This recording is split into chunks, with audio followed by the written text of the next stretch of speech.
Hello friend, welcome to my channel CK study 91। जैसे कि आप सभी जानते हैं कि इस चैनल पर क्लास 10th और 12th की सभी सब्जेक्ट का एमसीक्यूज, चाहे ऑब्जेक्टिव हो, सब्जेक्टिव हो, लॉन्ग क्वेश्चन हो, सब्जेक्टिव क्वेश्चन हो या शॉर्ट क्वेश्चन हो, तो ये सभी क्वेश्चन को इम्पोर्टेंट 2023 की दृष्टि से तैयारी करवाया जा रहा है। तो उसी दृष्टि से मैं आपके लिए आज क्लास 10th इकोनॉमिक्स के 20 इम्पोर्टेंट सब्जेक्टिव प्रश्न को लेकर आए हैं और उनका उत्तर भी, जो कि आपको एग्ज़ाम में बहुत ही इम्पोर्टेंट साबित होगा। यदि आप इकोनॉमिक्स से 20 क्वेश्चन यदि ये करके जाते हैं तो आप अच्छे नंबर कवर करेंगे। खास करके जो 2 मार्क्स में क्वेश्चन आते हैं वो क्वेश्चन तो आपसे छूटने वाले ही नहीं हैं। कम से कम उतना आप बना पाएंगे जितना कि आपको एग्ज़ाम में बनाने के लिए कहा जाता है। तो चलिए आज का वीडियो को शुरू करते हैं। हाँ, वीडियो को शुरू करने से पहले आपको बता देना चाहता हूँ, वीडियो के डिस्क्रिप्शन में व्हाट्सएप ग्रुप और टेलीग्राम ग्रुप का लिंक है, तो आप वहां से किसी ग्रुप में जुड़ सकते हैं, क्योंकि क्लास के बाद पीडीएफ ग्रुप में ही डाल दिया जाता है, तो आप वहां से पीडीएफ डाउनलोड कर पाएंगे। तो चलिए आज का फर्स्ट क्वेश्चन है, आधारभूत संरचनाएं क्या है। तो चलिए मैं इसे थोड़ा ऊपर कर लेता हूँ, उसके बाद थोड़ा जूम भी कर लेता हूँ, उसके बाद आपको समझ में आएगा। तो चलिए अब आपको दिख रहा होगा। तो आज का फर्स्ट क्वेश्चन है, आधारभूत संरचनाएं किसे कहते हैं। ये बहुत ही इम्पोर्टेंट क्वेश्चन है और बिहार बोर्ड ने बहुत बार इस क्वेश्चन को टारगेट किया है और पूछा भी गया है। आप क्वेश्चन बैंक को उल्टा कर देख सकते हैं। तो आधारभूत संरचनाएं किसे कहते हैं, तो वे सभी तत्व जैसे बिजली, परिवहन, संचार, बैंकिंग, स्कूल, कॉलेज, अस्पताल आदि देश के आर्थिक विकास के आधारभूत संरचनाएं हैं। ये सभी क्या है, देश के आधारभूत संरचनाएं हैं। जैसे कि समझिए आप, वे सभी तत्व जैसे बिजली, क्या हुआ बिजली, जैसे कि यदि बिजली नहीं आता है तो हम कितना परेशान रहते हैं। संचार, बैंकिंग, यदि बैंकिंग खुला नहीं रहता तो रुपया के लिए कितना परेशान। स्कूल शिक्षा के लिए, कॉलेज शिक्षा के लिए, अस्पताल रोगी को इलाज के लिए। देश के सभी क्या है, आर्थिक विकास के आधारभूत संरचनाएं हैं। इसे ही आधारभूत संरचनाएं कहते हैं। उम्मीद करता हूँ कि क्वेश्चन नंबर 1 आपको समझ में आया होगा। तो चलिए क्वेश्चन नंबर 2 को देखते हैं। तो क्वेश्चन नंबर 2 है कि एटीएम क्या है। यहाँ पर ऐसे भी लिखा जा सकता है, एटीएम क्या है। तो यहाँ पर हिंदी में लिखा है तो कोई दिक्कत नहीं है, आप समझ सकते हैं। तो अब से मैं अपना चैनल का नाम भी लिखने लगा हूँ, अच्छा लग रहा होगा, जिससे आपको पीडीएफ दूंगा तो मेरा चैनल का नाम रहेगा। तो देखिए, सीके स्टडी 91 बाय छोटू सर। तो आपको अब अच्छा लग रहा होगा। तो चलिए क्वेश्चन नंबर 2 को देखते हैं। एटीएम क्या है, तो यह एक प्लास्टिक मुद्रा है। एटीएम क्या है, एक प्लास्टिक मुद्रा है जिसका अर्थ स्वचालित टेलर मशीन होता है। एटीएम का अर्थ हिंदी में क्या होता है, स्वचालित टेलर मशीन। इसके द्वारा मशीन से 24 घंटे रुपये निकालने तथा जमा करने की सेवा प्रदान करते। एटीएम एक प्लास्टिक है जिसका अर्थ स्वचालित टेलर मशीन होता है। आपको ऑब्जेक्टिव में ऐसे पूछा जाता है, एटीएम का फुल फॉर्म क्या होता है, वहाँ पर ऑटोमेटिक टेलर मशीन रहता है बहुत सारे और रहता है, तो आप ऑटोमेटिक टेलर मशीन लगाएंगे। तो ये भी याद रखिएगा, एक स्वचालित मशीन होता है। इसके द्वारा 24 घंटे में से आप कभी भी जाइए, उससे रुपया निकाल सकते हैं और जमा भी कर सकते हैं। ये सेवा एटीएम में प्रदान किया गया है। तो चलिए क्वेश्चन नंबर 3 को देखते हैं, जो कि बहुत ही इम्पोर्टेंट है अपने आप में। तो वैश्वीकरण क्या है, निजीकरण, उदारीकरण, ये 3 क्वेश्चन बहुत ही इम्पोर्टेंट है। इस तीनों क्वेश्चन में से एक क्वेश्चन तो आपके एग्जाम में फिक्स ही रहते हैं। तो चलिए तीनों को आंसर को देखते हैं। तो पहले देखते हैं वैश्वीकरण क्या है, तो इसका आंसर देखते हैं।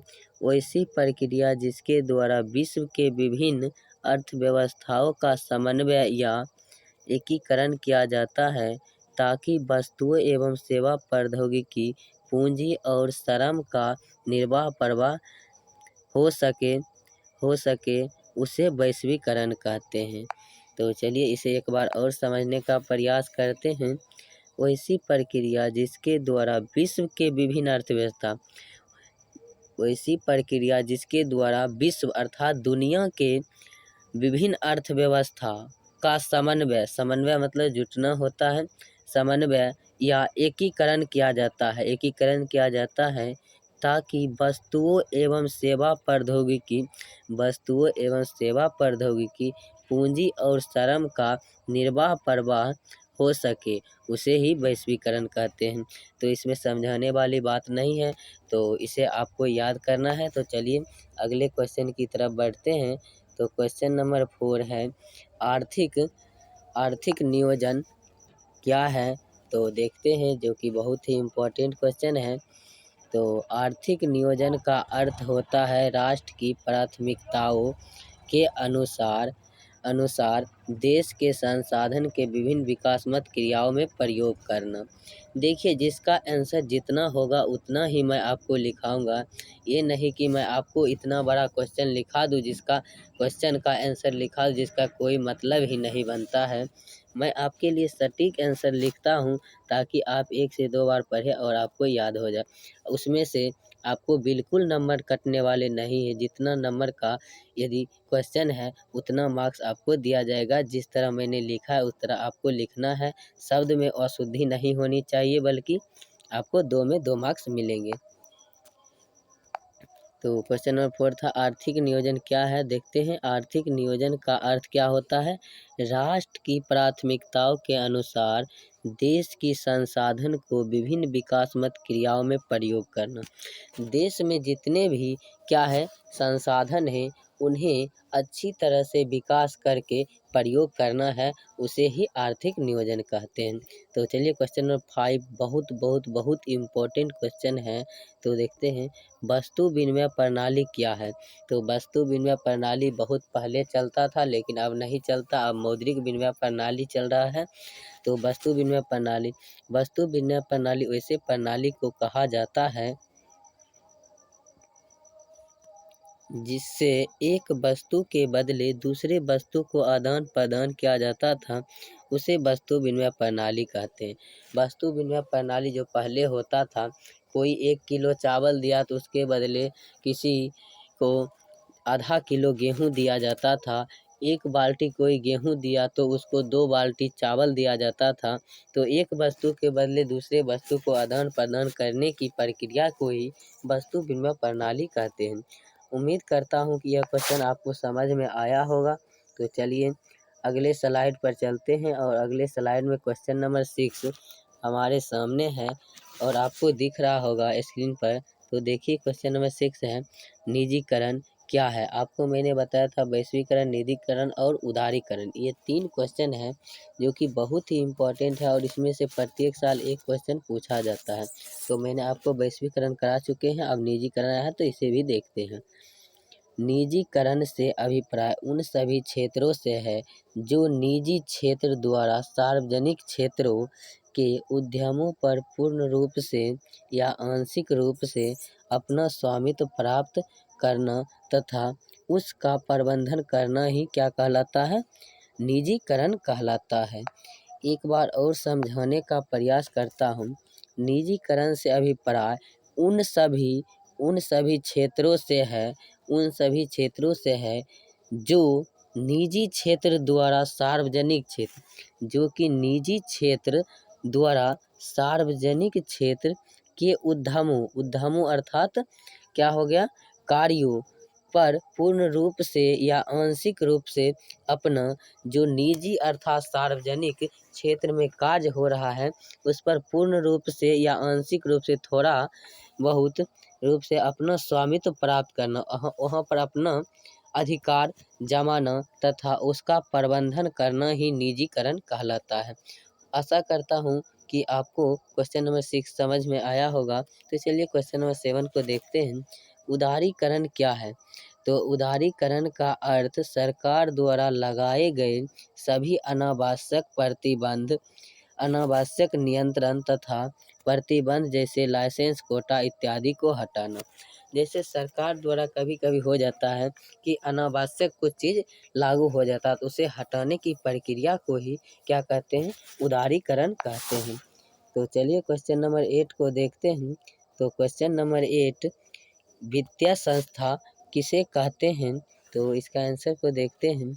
हमारे देश में वे सभी संस्था जो आर्थिक विकास के लिए उद्यम एवं व्यवसाय वित्तीय आवश्यकताओं को पूर्ति करता है, उसे हम क्या कहते हैं? उसे हम वित्तीय संस्था कहते हैं।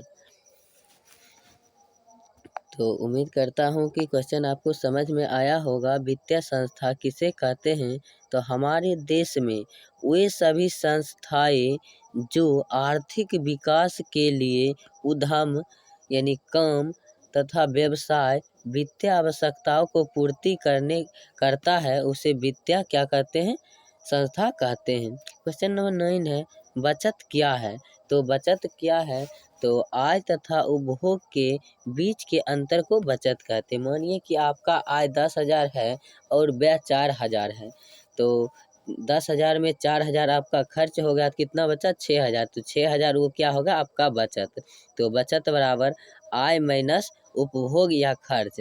आप खाना पीना, बच्चे को पढ़ाने, हेन टेन कुछ भी, वो सब मिलाकर जो बचा वो क्या हो गया? आपका बचत। तो यहाँ पर मैंने सूत्र भी लिख दिया हूँ। उम्मीद करता हूँ कि यह सूत्र और क्वेश्चन नंबर 8 और 9 आपको समझ में आया होगा। तो चलिए क्वेश्चन नंबर 10 को देखते हैं। तो क्वेश्चन नंबर 10 है, राष्ट्रीय आय क्या है? तो राष्ट्रीय आय का मतलब किसी देश में एक वर्ष में उत्पादित वस्तुओं एवं सेवाओं के कुल मूल्य से लगाया जाता है। तो राष्ट्रीय आय किसे कहते हैं? तो राष्ट्रीय आय का मतलब किसी देश में एक वर्ष में उत्पादित वस्तुओं, एक वर्ष में जितना उत्पादन हुआ है वस्तु एवं सेवाओं के कुल मूल्य से लगाया जाता है। चलिए इसका दूसरी परिभाषा देखते हैं। आपको जो परिभाषा अच्छा लगेगा आप उसे याद कर लेंगे। तो हमें दूसरी परिभाषा ही अच्छा लगता है, तो आपको जो अच्छा लगेगा आप देख लीजिए। तो किसी देश के एक निश्चित समय अंतराल में कुल आय को राष्ट्रीय आय कहते हैं। ये याद करने में बहुत आसान है और सटीक तरीका से लिखा गया है, तो आप लिख सकते हैं, कोई दिक्कत नहीं है। तो किसी देश में एक निश्चित समय अंतराल में कुल आय को राष्ट्रीय आय कहते हैं। तो चलिए अगले क्वेश्चन की तरफ बढ़ते हैं। क्वेश्चन नंबर 11 है, कहता है कि पूरे विश्व में कितने प्रकार की अर्थव्यवस्था पाई जाती है? तो पूरे विश्व में 3 प्रकार की अर्थव्यवस्था पाई जाती है। कितने प्रकार की अर्थव्यवस्था पाई जाती है? 3 प्रकार के, पूंजीवादी, समाजवादी तथा मिश्रित अर्थव्यवस्था पाई जाती है। मिश्रित अर्थव्यवस्था मुख्य तौर पर भारत में ही पाई जाती है। तो चलिए अब देखते हैं इनको तीनों प्रकार कौन कौन से हैं, पूंजीवादी, समाजवादी तथा मिश्रित। तो आप पढ़ सके हैं कि विश्व में मुख्यतः कितने प्रकार की अर्थव्यवस्था पाई जाती है? 3 प्रकार। 1 नंबर था पूंजीवादी, 2 नंबर है समाजवादी, 3 नंबर है मिश्रित अर्थव्यवस्था। तो चलिए 1 नंबर को देखते हैं। तो पूंजीवादी अर्थव्यवस्था क्या है? तो इसके आंसर को देखते हैं। वैसा अर्थव्यवस्था जहां उत्पादन के साधनों का स्वामित्व निजी व्यक्तियों के हाथों में होता है, उसे पूंजीवादी अर्थव्यवस्था कहते हैं। उसे क्या कहते हैं? पूंजीवादी अर्थव्यवस्था। उदाहरण के लिए आप ले सकते हैं अमेरिका तथा जापान, ये दोनों देश में पूंजीवादी अर्थव्यवस्था है। तो उम्मीद करता हूँ कि क्वेश्चन नंबर जो था, कितना नंबर क्वेश्चन था? तो क्वेश्चन नंबर देख लेता हूँ। तो क्वेश्चन नंबर 11 जो था उसमें से आपको पूंजीवादी अर्थव्यवस्था समझ में आया होगा, पॉइंट नंबर 1। तो आप पॉइंट नंबर 2 को देखते हैं। समाजवादी अर्थव्यवस्था किसे कहते हैं? तो समाजवादी अर्थव्यवस्था वह अर्थव्यवस्था है जहां उत्पादन के साधनों का स्वामित्व समान अर्थात सरकार के हाथों में होता है, उसे समाजवादी अर्थव्यवस्था कहते हैं। तो यहाँ समझने वाली बात है, समाजवादी अर्थव्यवस्था उसे कहते हैं जहाँ उत्पादन के साधनों का स्वामित्व सामान या सरकार के हाथ में हो, तो उसे हम समाजवादी अर्थव्यवस्था कहते हैं। उदाहरण के लिए रूस, क्यूबा इत्यादि। इसमें से ऑब्जेक्टिव पूछ लिया जाता है, निम्नलिखित में कौन पूंजीवादी अर्थव्यवस्था है। आपको 3 ऑप्शन ऐसे दे दिया जाएगा जो कि नहीं रहेगा, और एक ऐसे ऑप्शन देगा जो कि रहेगा। तो इसलिए आपको उदाहरण याद करना ज़रूरी हो जाता है, तो आप इसे याद कर लीजिएगा। तो चलिए क्वेश्चन नंबर 11 का पॉइंट नंबर 3 को देखते हैं। तो पॉइंट नंबर 3 11 का है कि मिश्रित अर्थव्यवस्था क्या है। तो मिश्रित अर्थव्यवस्था को देखते हैं। तो मिश्रित अर्थव्यवस्था क्या है। तो पूंजीवादी तथा समाजवादी अर्थव्यवस्था मिलकर एक नया अर्थव्यवस्था बनाता है, जिसे क्या कहते हैं, मिश्रित अर्थव्यवस्था कहते हैं। तो मिश्रित अर्थव्यवस्था को याद करने का कोई समय नहीं लगेगा। पूंजीवादी अर्थव्यवस्था तथा समाजवादी अर्थव्यवस्था जो पॉइंट नंबर 1 और 2 में पढ़े थे, उसी को मिलाकर एक नया अर्थव्यवस्था बनाया जाता है, जिसे मिश्रित अर्थव्यवस्था कहते हैं। मैं आपको पहले ही बता चुका हूँ, मैं इतनी आसान और सरल भाषा में आंसर लिखा हूँ। यदि आप 1 से 2 बार पढ़ लेते हैं तो आपको याद होगा, और आप हूबहू इसी तरह एग्जाम में लिखिएगा, आपको नंबर फुल मिलेगा। तो निम्नलिखित में कौन एक मिश्रित अर्थव्यवस्था है, तो आपको पूछा जाएगा, तो ऑप्शन में देगा अमेरिका, चीन, जापान, भारत। तो आप मारिएगा क्या, भारत। ये क्वेश्चन बहुत इंपॉर्टेंट है और बिहार बोर्ड करीब 20 बार से भी अधिक बार पूछा है, तो आप इसे याद रखेंगे मिश्रित अर्थव्यवस्था ऑब्जेक्टिव के लिए। तो चलिए क्वेश्चन नंबर 12 को देखते हैं। तो क्वेश्चन नंबर 12 है जीडीपी, सकल घरेलू उत्पाद, gross domestic product. Gross domestic product होता है जीडीपी का फुल फॉर्म, तो आप इसे याद रखेंगे। और इसका हिंदी होता है सकल घरेलू उत्पाद क्या है। तो किसी देश में किसी दिए हुए वर्ष में, किसी देश मानो कि भारत है, किसी दिए हुए वर्ष में उत्पादित वस्तु मानो कि 2022 में उत्पादित वस्तुओं और सेवाओं के मौद्रिक मूल्य के योग को सकल घरेलू उत्पाद कहते हैं। मानो कि यह देश भारत है, इसमें जितने भी वस्तु बना 2022 में, और कितने बिका और कितने क्या हुआ मौद्रिक मूल्य प्राप्त हुआ, उनके योग को सकल घरेलू क्या कहते हैं, उत्पाद कहते हैं। तो चलिए क्वेश्चन नंबर 13 को समझते हैं। बहुराष्ट्रीय कंपनी किसे कहते हैं। तो ये क्वेश्चन बहुत इम्पोर्टेंट है। ऐसे कंपनी जो एक से अधिक देशों में उत्पादन पर नियंत्रण एवं स्वामित्व रखता है, उसे बहुराष्ट्रीय कंपनी कहते हैं। तो बहुराष्ट्रीय कंपनी किसे कहते हैं, वैसे कंपनी जिनका एक जगह अपनी कंपनी न रहकर अनेक देशों में उनका कंपनी है, और वहाँ पर कंपनी चल रहा है और चला रहे हैं, तो उसे क्या कहते हैं, बहुराष्ट्रीय कंपनी कहते हैं। जैसे Samsung, Coca Cola, Ford motor, Nokia, ये सभी अपने अपने देश का होता है। जैसे नोकिया भारत का है, सैमसंग भारत का है, तो ये नोकिया सैमसंग भारत का है, तो अन्य देश में भी इसका क्या है, कंपनी है। तो ये क्या हो गया, बहुराष्ट्रीय कंपनी हो गया। तो चलिए क्वेश्चन नंबर 14 को देखते हैं। तो क्वेश्चन नंबर 14 सामने आपके सामने स्क्रीन पर दिख रहा होगा। तो बहुत आसान क्वेश्चन है और ये बार बार पूछा जाता है, तो आप इसे एक झलक देख लीजिए। मुद्रा तथा साख की परिभाषा दे। तो मुद्रा देख लेते हैं पहले किसे कहते हैं। मुद्रा एक प्रकार की माध्यम है। मुद्रा एक प्रकार क्या है, माध्यम है। जैसे हमारी आवश्यकताओं, जिससे हमारी आवश्यकताओं यहाँ पर होगा को, आवश्यकताओं, ये आवश्यकताओं को क्या करता है, आवश्यकताओं को पूर्ति होता है या पूर्ति करता है, उसे हम मुद्रा कहते हैं। तो चलिए अब यहाँ पर साख बच गया है, तो अगले स्लाइड में साख को देखेंगे, साख किसे कहते हैं। तो चलिए साख भी आ चुका है, अब इसे देखते हैं कि साख किसे कहते हैं। तो साख का शाब्दिक अर्थ विश्वास या भरोसा करना। जिस व्यक्ति पर जितना अधिक विश्वास या भरोसा किया जाता है उस व्यक्ति का साख उतना ही अधिक होता है। तो चलिए मैं आपको यहाँ पर एक एग्जाम्पल लेकर बताने का कोशिश करूँगा और उम्मीद करता हूँ कि आपको समझ में आएगा। मानिए कि आपके आसपास कोई है जो कि सूद पर रुपया लगाता है। यदि 10,000 रुपया सूद पर लगाया और किसी को दिया, वो आदमी बहुत जल्द ही 3 मंथ के करार पर लिया और 3 मंथ में रुपया दे दिया उस आदमी को जिसने उसे रुपया दिया था, तो उसका साख बहुत मजबूत हो गया। एक बार रुपया मांगा, जितना दिन टाइम लिया था उतना दिन में दे दिया, तो अब यदि वह कभी भी मांगेगा तो उसे दे दिया जाएगा बिना हिचके हुए। यदि उसमें से एक व्यक्ति ऐसा होगा जो 3 मंथ के करार पर लिया लेकिन साल भर हो चुका है, अभी तक रुपया नहीं दिया है, तो उसका साख क्या होगा? खराब होगा। तो वही यहाँ कहता साख किसे कहते हैं? तो साख का शाब्दिक अर्थ होता है विश्वास या भरोसा। पहले तो विश्वास या भरोसा करो कि ये 3 मंथ के लिए तुम यदि रुपया ले रहे हो तो 3 मंथ में हमें वापस करोगे। तो विश्वास करना पड़ता है। जिस व्यक्ति पर जितना अधिक विश्वास या भरोसा किया जाता है उस पर उतना ही अधिक साख होता है। तो उम्मीद करता हूँ कि क्वेश्चन नंबर 14 समझ में आया होगा। तो चलिए क्वेश्चन नंबर 15 को देखते हैं जो कि बहुत ही इम्पोर्टेंट क्वेश्चन है। तो स्वयं सहायता समूह क्या है? तो आंसर देखते हैं।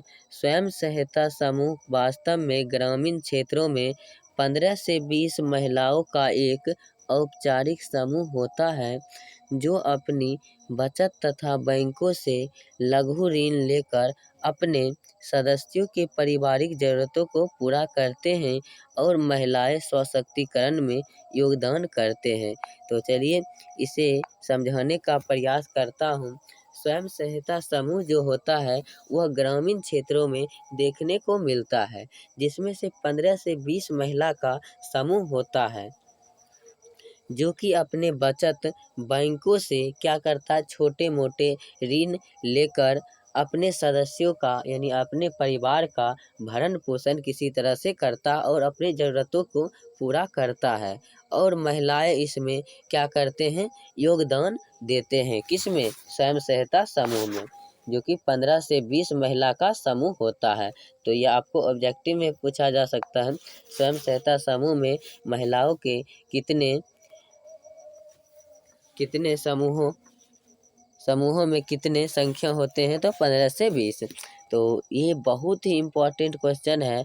इसे ट्रिपल स्टार आप लगा सकते हैं कि व्यावसायिक बैंकों के कार्यों को लिखें। तो बहुत ही इम्पोर्टेंट है, तो आप इसे याद ही कर लीजिए अभी ही। तो व्यावसायिक बैंकों का कार्य को लिखें। तो व्यावसायिक बैंक का 4 कार्य हम लिखे हैं यहाँ पर, जो कि बहुत ही इम्पोर्टेंट है और बहुत आसान है आपको याद करना। तो आप याद कर सकते हैं।